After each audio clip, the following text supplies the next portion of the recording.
Bonsoir à toutes et puis à tous, parce qu'on a quand même, je crois, un homme présent, 2 hommes présents ce soir. Merci aux hommes aussi d'être là pour parler d'un sujet qui traite plutôt du féminin, mais finalement, parler du féminin, c'est aussi, comment être en lien avec plus grand et avec le masculin et le féminin et le masculin en soi, puisqu'on a ces 2 polarités qui nous habitent.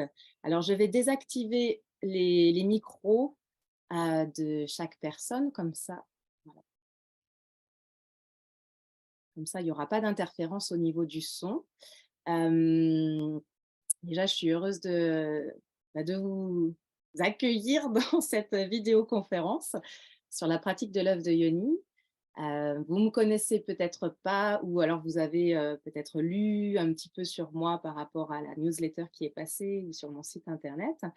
Moi, je suis Jessica Kibel. Je suis, sexothérapeute, hypnothérapeute et j'accompagne en fait les hommes, les femmes et surtout les femmes et les couples, dans l'épanouissement de leur vie intime, dans tout ce qui est relié au bien-être de la vie intime et de l'épanouissement, de la femme, notamment dans sa connexion à sa créativité, à sa puissance de femme.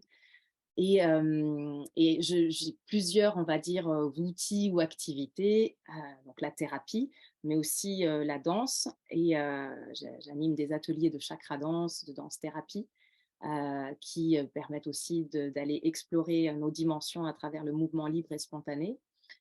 Et puis j'anime aussi des stages de tantra, voilà, soit seul, soit en co-animation. Et ça, voilà, c'est aussi une voie d'éveil, d'épanouissement. En fait, tout mon parcours m'a amené à aller toujours un peu plus près de moi-même. Et l'œuvre de Yoni a été une des étapes aussi.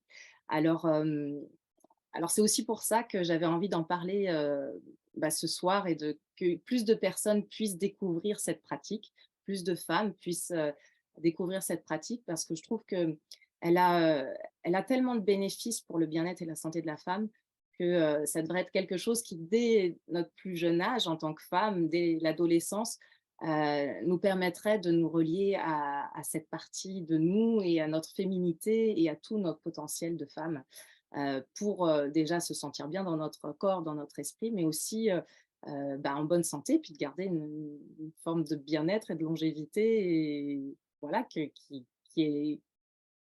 est aussi une des voies grâce à la pratique de l'œuvre de Yoni. Donc voilà un petit peu pour moi et ce que je fais. J'ai découvert en fait l'œuvre de Yoni une fois quand j'étais allée sur un festival. Donc il y avait, voilà, c'était un festival de bien-être en lien avec la danse, le féminin. Et sur un stand, il y avait des œufs d'Ioni. J'ai vu que c'était pour la femme. J'ai regardé rapidement, tiens, à quoi ça sert, comment ça se met, où est-ce que ça se met. Et je me suis dit, tiens, je vais le prendre. Et puis, je l'ai ramené à la maison. Et je pense que peut-être si vous avez déjà aussi un œuf, vous avez pu aussi avoir cet attrait pour cette petite chose précieuse et attirante, mais en même temps, des fois, on n'a pas tous les outils et on le prend et puis on le laisse de côté et on ne l'utilise pas plus et on n'a pas eu plus d'informations que ça. Et moi, ça a été mon cas, c'est-à-dire que cette rencontre avec l'œuf, la première rencontre avec l'œuf, j'ai eu un coup de cœur, mais je l'ai ramené chez moi et je ne l'ai pas utilisé en fait et je l'ai mis de côté. Et c'est quelques années après que je me suis intéressée à nouveau à ce petit œuf et j'ai entendu à nouveau parler, tiens, la pratique de l'œuf de Léonie, et je me suis dit, c'est marrant que ça revienne dans ma vie, j'ai besoin d'en savoir plus. Donc euh, je me suis formée pour apprendre un peu plus d'ailleurs sur le corps de la femme, sur mon corps, parce que j'avais envie aussi de me sentir plus épanouie dans ma vie intime et dans ma sexualité. C'est pas que j'ai eu des problèmes dans ma sexualité, j'ai été globalement heureuse, satisfaite, mais je sentais que j'avais envie de connecter à quelque chose de plus grand et de plus élévateur pour moi. Alors voilà, qu'est-ce que c'est l'œuf de Yoni? Déjà, j'en ai quelques-uns là à vous montrer. Donc, il y a des différentes tailles. Il y a des tailles, ça c'est plutôt une taille qui est grosse. Ça, c'est une taille qui est moyenne. Et ça, c'est une taille qui est petite. Donc, l'œuf de Yoni, en fait, c'est une pierre semi-précieuse ou précieuse qui a été sculptée et lissée et polie pour avoir comme ça la forme d'un œuf tout doux. Et là, je vous le montre de cette manière-là, mais en fait, cet œuf va se placer comme ceci, c'est-à-dire la partie fine vers le bas. Et où est-ce qu'il se met? Il se met à l'intérieur de ce qu'on appelle la yoni ou le yoni, mais beaucoup de femmes maintenant préfèrent mettre au féminin le mot yoni. Yoni, qu'est-ce que c'est? C'est ce qui représente en fait le sexe hein, ou les parties génitales de la femme. Donc la vulve, le vagin et la dimension, donc pas uniquement anatomique, mais la dimension aussi énergétique et spirituelle. Donc yoni, c'est un mot sanskrit qui donc veut, qui représente, donc qui veut identifier la partie intime de la femme, la vulve, le vagin et la dimension spirituelle. Donc cet œuf, en fait, ça va être utilisé dans la yoni. Je vais vous expliquer un petit peu plus avant de vous donner plus d'éléments sur l'œuf, la taille, pourquoi certaines pierres, pourquoi percer, non percer après. Si, je ne vous l'ai pas dit, mais si vous avez des questions, vous pourrez vous pouvez les poser dans le chat et j'y répondrai à la fin de la séance. Voilà, si tout au long de la séance, il y a des questions qui viennent et auxquelles je n'aurais peut-être pas répondu. Donc voilà, ça sera le moment à la fin de la conférence pour pouvoir poser toutes vos questions. Alors, en fait, un peu d'histoire, hein. D'où vient cette pratique euh, il y a des millénaires de ça, en fait. La femme, elle était très, très reliée à son intimité. Elle connaissait son corps et son intimité parfaitement. Elle avait une connexion à sa dimension physique, mais à sa dimension spirituelle et sa dimension de création. Elle était reliée vraiment à toutes les puissances de la terre-mère, au cycle, à ses cycles. Il y avait des rituels qui étaient utilisés euh, par exemple, quand la femme avait ses règles, alors ce qu'on appelait les lunes, je ne sais pas si vous avez déjà entendu ce mot-là, moi je préfère utiliser le mot les lunes que les règles, mais en tout cas, voilà, c'est pour vous préciser un petit mot. Je trouve ça beaucoup plus joli. Donc, elles se réunissaient, ces femmes-là, pour transmettre des enseignements par rapport à différentes phases de la femme, aux différents cycles de la femme. Donc, dans son cycle des lunes, mais aussi dans son cycle de vie, c'est-à-dire d'enfant, adolescence, adulte et grande sagesse, la grande sagesse de la femme. Donc, c'était vraiment des choses qui étaient connues et transmises. Et puis, ça a dérangé les hommes que la femme soit si puissante et avec autant de connaissances d'elle-même, de son plaisir, de sa créativité, de son plein potentiel. Donc, l'homme, il a mis un couvercle dessus et il a voulu prendre le pouvoir. Et en fait, ce qui était du coup transmis avant à toutes les femmes est devenu quelque chose de très secret et en fait utilisé uniquement pour des initiés. Et c'était donc en Chine que ça se passait, il y a aussi 2000 ans de ça, que certaines femmes, donc c'était en général la reine, la princesse ou les concubines de l'empereur, qui étaient initiées à l'œuvre de Yoni et aux puissances, ou en tout cas aux pratiques d'énergie sexuelle. Et pourquoi elles étaient initiées à ça, donc à cette époque-là, quand elles avaient accès à ces connaissances-là, juste ces femmes-là, eh bien, c'était pour pouvoir permettre à l'empereur, en fait, de lui apporter plus de plaisir. Et comment elles faisaient ça, en fait, c'est qu'elles étaient tellement connectées à leur vagin, à leur yoni, qu'elles pouvaient contracter leur périnée et donc les muscles de leur vagin qui sont reliés et donner plus ou moins de plaisir donc à l'homme. Elle aussi, elle avait beaucoup plus de plaisir, mais en donnant du plaisir et en pouvant contrôler la contraction du périnée et de leur vagin, eh bien, elle permettait ainsi à ce que l'homme retienne son éjaculation, donc qu'il soit plus dans la durée, ou bien comment dire, elles activaient un peu plus le fait, son érection. Enfin voilà, elles avaient vraiment une maîtrise pour pouvoir que le plaisir et l'acte intime puissent durer. Et qu'est-ce que ça permettait en fait? Le fait de retenir l'éjaculation, évidemment, ça permettait de durer au niveau du plaisir, mais ça permettait aussi à ce que l'homme, au lieu de perdre son énergie, il puisse refaire monter son énergie dans les plus hauts chakras, dans d'autres dimensions, et non pas juste dans un côté basique, qu'on va dire des premiers chakras, premier, deuxième, troisième chakra, qui sont des chakras un peu plus en lien avec l'ego, le côté animal, sauvage, les pulsions, mais qui ne viennent pas élever au niveau du cœur ou au niveau du troisième œil ou au niveau de la conscience. Donc eux, les taoïstes, parce que du coup, ça, comme je vous disais, ça se passait en Chine il y a 2000 ans, eh bien, ils avaient déjà cette conscience que l'énergie sexuelle était l'énergie la plus importante de l'être humain pour pouvoir, d'une part, certes, avoir du plaisir, mais surtout pour pouvoir nous élever dans une autre dimension, une dimension spirituelle, une dimension de sagesse, avoir une certaine clairvoyance, et du coup, de cette énergie sexuelle, d'avoir aussi la longévité et la bonne santé. Et c'est ce qu'ils recherchaient, c'est ce qu'ils cultivaient.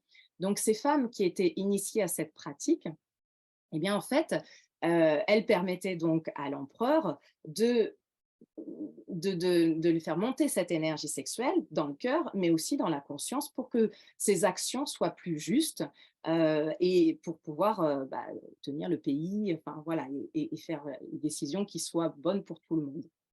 Donc voilà, c'est un petit peu, on va dire, l'histoire du taoïsme et de pourquoi cette pratique était si importante avant. Euh, et puis bon, elle était pratiquée comme par des initiés, par ces femmes initiées, et c'est devenu maintenant dans notre temps moderne un petit peu plus courant parce que on voit qu'il y a cette expansion de la femme qui a envie euh, profondément de se connaître davantage et peut-être aussi de se découvrir et d'être un peu plus autonome. C'est-à-dire que si je ne sais pas quelles sont les raisons qui vous ont fait voilà, venir à cette conférence pour écouter cette conférence. Vous avez chacune je pense, vos élans et peut-être une raison ou une intuition qui vous a fait venir. Mais en tout cas, d'un point de vue général, ce que j'entends, ou en tout cas des femmes que j'ai pu accompagner, il y a vraiment cette recherche de se connaître davantage et de pouvoir se sentir plus épanoui dans une vie intime, qu'on soit en couple ou qu'on ne soit pas en couple, parce qu'il n'y a pas besoin justement d'être spécialement en couple pour pouvoir ressentir cette énergie sexuelle, pour pouvoir être relié à notre plein potentiel de femme, à cette puissance qui nous habite et qui est là. Donc du coup, la pratique de l'œuf nous permet, on va dire, est une possibilité de se rencontrer davantage, de se connaître un petit peu mieux et de découvrir notre intimité. Parce que contrairement à l'homme qui, lui, a ses parties génitales à l'extérieur, qui peut un peu plus explorer, qui peut voir, nous, c'est une dimension qui est en interne et qui a souvent été mal vue ou en tout cas très mystérieuse. Et c'est vrai, c'est ce qu'on appelle la léonie. On peut aussi parler de temples, ou de grottes sacrées ou de chaudrons sacrés. Ce sont des mots peut-être que vous entendrez dans le taoïsme, dans le tantra, ou si vous avez lu des livres sur le féminin.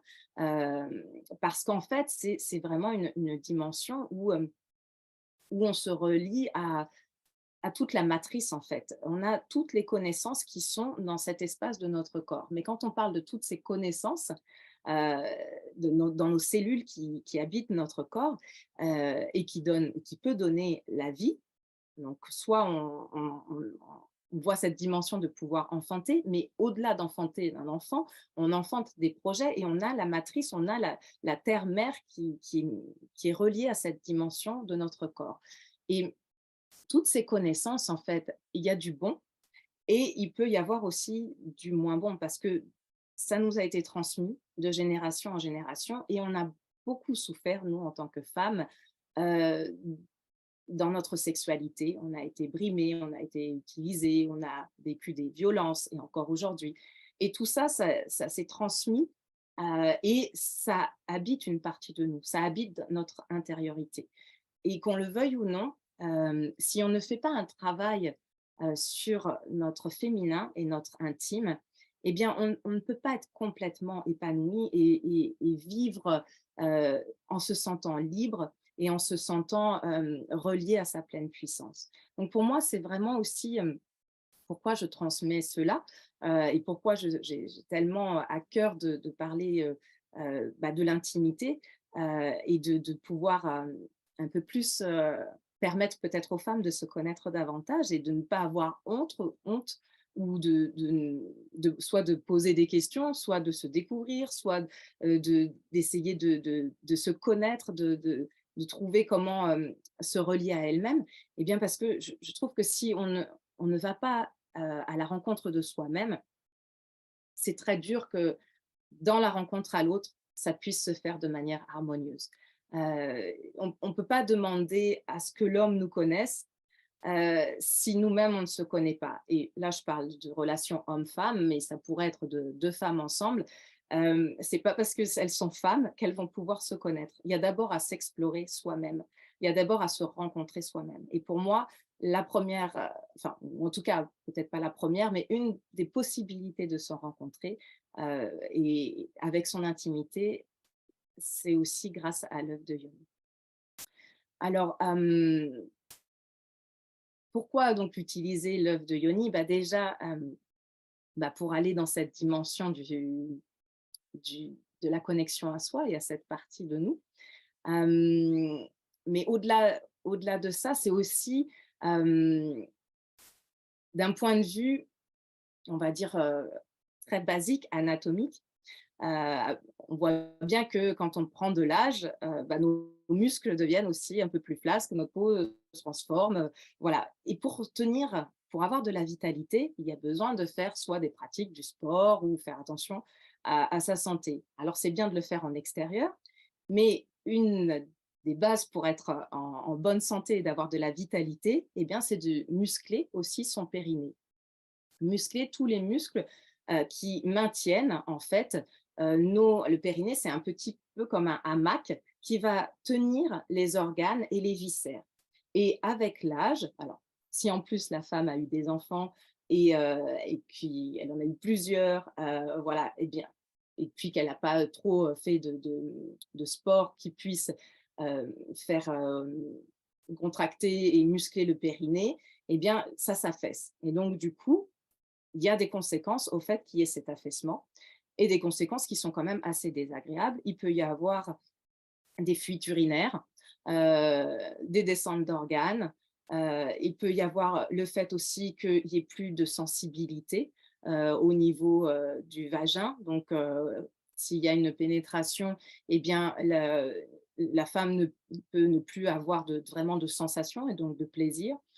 Ou alors, il peut y avoir à l'inverse une femme qui est très contractée dans cette zone de son corps, qui est sous tension et du coup, où elle a mal et où c'est pas confortable et c'est pas un plaisir pour elle, soit la pénétration ou même elle avec elle-même quand elle se donne du plaisir.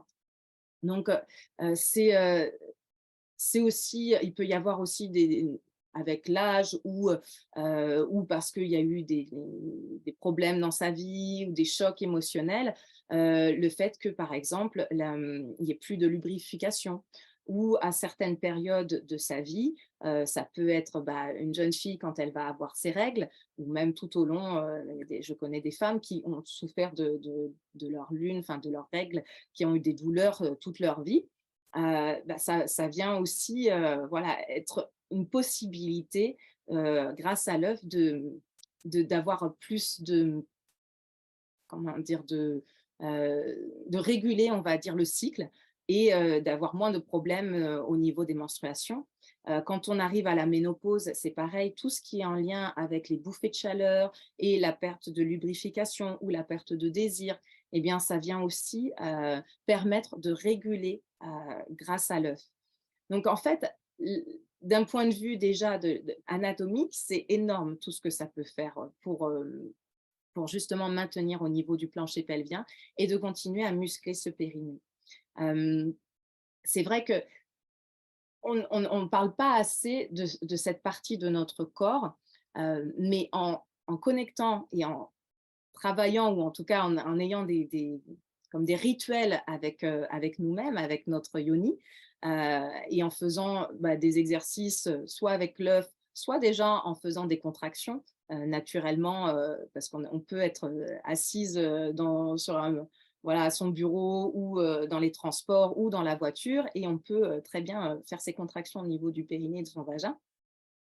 Eh bien, on vient déjà redonner, restimuler, redonner une vie et redonner de la vitalité à notre organisme. Donc, pourquoi utiliser l'œuf? Alors, comme je vous disais, ce petit œuf, eh bien, il va avoir plein de vertus. Donc, dans les vertus donc, que je vous ai euh, posées, il y a vraiment ce côté au niveau anatomique qui vient réguler, que ce soit quand on est voilà, adolescente, jeune maman qui vient d'avoir un enfant. Alors, une fois qu'on a fait son travail de rééducation, que le médecin, le sage-femme a dit que la rééducation était OK, eh bien, on peut réutiliser l'œuf, ce qui va nous permettre aussi de réactiver un peu plus les sensations. Et comme je disais, quand on arrive à l'âge de la ménopause, eh bien, c'est pareil, ça peut permettre de passer cette transition de vie qui n'est pas toujours confortable pour la femme, eh bien, de le vivre de manière plus en douceur et plus connectée et de manière plus agréable. Alors, donc, je vais vous indiquer aussi qui peut utiliser cet œuf, je vous l'ai déjà dit, mais au-delà donc de ces dimensions, on va dire, d'anatomie et d'un point de vue physiologique, il y a aussi toute cette dimension émotionnelle. Parce que, comme je vous disais, contrairement à l'homme, qui a ses parties génitales à l'extérieur, nous, on accueille, on est comme un réceptacle. On reçoit, à chaque fois qu'il y a eu une pénétration, on reçoit une énergie à l'intérieur de nous. Et du coup, eh bien, ça laisse des mémoires. Et parfois, voilà, ça peut être aussi, quand je dis une pénétration, c'est pas spécialement juste d'un sexe d'un homme. Ça peut être une pénétration d'un tampon ou d'une cup qu'on a mis, ou voilà, quand on est allé chez le gynéco, le spéculum, c'est toutes ces formes de pénétration qui n'ont pas été complètement fait en conscience ou avec notre rythme. C'est-à-dire qu'il y a des fois, on a mis un tampon, c'était sans conscience. Quand on est allé chez le gynéco, c'est rare qu'il nous demande d'être vraiment le contexte fait que c'est pas spécialement fait de manière voilà, sacrée, en connexion avec soi-même. Et puis même quand on est en relation avec un homme, alors et peut-être qu'il y a de l'amour, mais il y a des fois un rythme qui n'est pas le bon pour la femme. Et du coup, ces formes de pénétration qui en plus peuvent être de manière plus ou moins rapide ou même brutale, eh bien, ça laisse des mémoires au niveau émotionnel et énergétique à l'intérieur du sexe de la femme dans la yoni.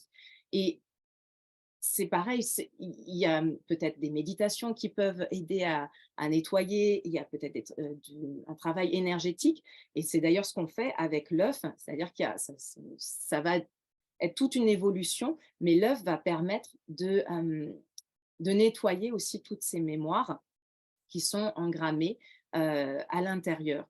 Et donc là, je parlais quand ça se passait globalement dans des bonnes conditions, mais il peut y avoir évidemment plein de traumatismes, de choses qui ont été vécues de manière douloureuse, voilà, des violences qu'on ait ou pas gardées en mémoire, parce qu'il y a des fois, certaines femmes ont fait comment dire, un blackout, voilà, elles veulent plus se souvenir parce que ça a été trop violent pour elles. Et peut-être que leur tête ne se souvient pas d'un traumatisme, mais le corps et la yoni s'en souvient. C'est comme une petite boîte noire. Au niveau énergétique, ça a été bloqué, cristallisé, et il peut y avoir, ça peut se révéler sous forme de douleur au niveau de la yoni, mais ça peut aussi se révéler autrement, comme voilà, ne plus avoir envie d'avoir de rapport, ou ne plus avoir envie d'être, comment dire, en lien avec un homme, ou enfin, ou dans une vie intime, voilà, ou de sentir qu'il y a des angoisses qui peuvent monter. Enfin voilà, tout ça, ça peut s'exprimer d'une manière dans la vie de la femme, mais parce que du coup, c'est imprégné dans sa yoni. Et l'œuf de yoni va permettre justement, grâce à sa forme, grâce à la conscience que vous mettez dans l'œuf, et grâce aussi, bah, au pouvoir de la pierre, de la lithothérapie, de ce que peut faire la pierre, eh bien, vous allez pouvoir libérer ces mémoires émotionnelles, ces blocages, ces tensions qu'il y aurait pu avoir, que vous avez eu en conscience, mais ou que vous avez oublié, mais qui restent engrammés. On dit aussi que quand une femme elle a eu un rapport avec un homme, l'énergie de cet homme, il reste encore 7 ans après en elle. Donc vous imaginez bien que si vous avez eu plusieurs rapports, ou si ça s'est fait de manière plus ou moins agréable, et encore une fois, on peut avoir eu la sensation, je dis bien, d'avoir que de beaux rapports avec des amoureux, mais la manière dont ça a été fait, ou le rythme qui n'était pas le vôtre, a laissé un impact à l'intérieur au niveau émotionnel et énergétique, une forme de petite blessure. Et l'œuf permet en fait de dissoudre ça, de revenir, de remettre du doux, de l'amour, de la beauté dans cette zone précieuse, dans ce temple sacré. Et en fait, comme je disais avant, les femmes avaient conscience de leur corps. Il n'y avait pas toutes ces blessures qu'elles avaient à réparer. Ou en tout cas, elles le faisaient, elles n'attendaient pas d'avoir je ne sais pas quel âge. Mais il y a eu tellement cette distorsion entre la femme, son corps et son plaisir, et elle était presque un peu l'objet, hein, l'objet sexuel pendant des années, des décennies, que aujourd'hui, c'est tout un chemin de revenir vers soi-même et de guérir tout ça. Et c'est aussi du transgénérationnel, par rapport à ce que nos mères, nos grands-mères, nos arrière-grands-mères ont vécu. Voilà, comme je vous dis, dans notre vagin, dans notre yoni, tout ça a été inscrit. Et l'œuf de yoni va permettre d'une certaine manière à ramener de l'amour, de la douceur, de la bienveillance, de la guérison, de la libération dans notre intime, dans notre profonde partie intime, et pleine de potentiel, hein, qui est en nous, et qui du coup est parfois restée endormie. Euh, Ça, ce sont aussi donc, les dimensions émotionnelles et énergétiques sur lesquelles l'œuf de Yoni travaille. Il y a des bienfaits. Et puis, il y a cette dimension qui, pour moi aussi, est très importante, c'est la dimension spirituelle. En se reliant à cette partie de nous, moi, je suis convaincue de ça, à notre énergie sexuelle, eh bien, c'est de nous élever, de nous amener un peu plus de conscience, c'est une forme une voie spirituelle pour moi. En étant relié à cette partie de nous, eh bien, on peut élever cette énergie comme je disais au début de la conférence, dans nos plus hauts chakras, dans notre cœur, dans notre gorge, comment je vais m'exprimer au monde, et comment je vais pouvoir visualiser, ou alors intuitivement ressentir ce qui est juste pour moi, et comment je vais pouvoir recevoir aussi les informations, les connaissances divines, les connaissances de l'univers, comment je vais pouvoir me relier à cette dimension bien plus grande que ma petite personne. Donc c'est aussi cette dimension-là que je trouve fabuleuse grâce à l'œuvre de Yoni, de mettre du sacré, de la beauté et de la spiritualité dans notre quotidien et dans notre intime, dans notre vie de femme. Voilà, on arrive à la fin de cette visioconférence. Merci à toutes et du coup à tous de votre présence, et j'espère que ça vous a donné l'envie d'explorer un peu plus sur votre féminin, et puis de peut-être faire votre connaissance à l'occasion d'événements. Je vous souhaite une excellente soirée, et n'hésitez pas, si vous avez des questions en privé, me contacter via mon site internet ou par téléphone. À tout bientôt. Merci à tous.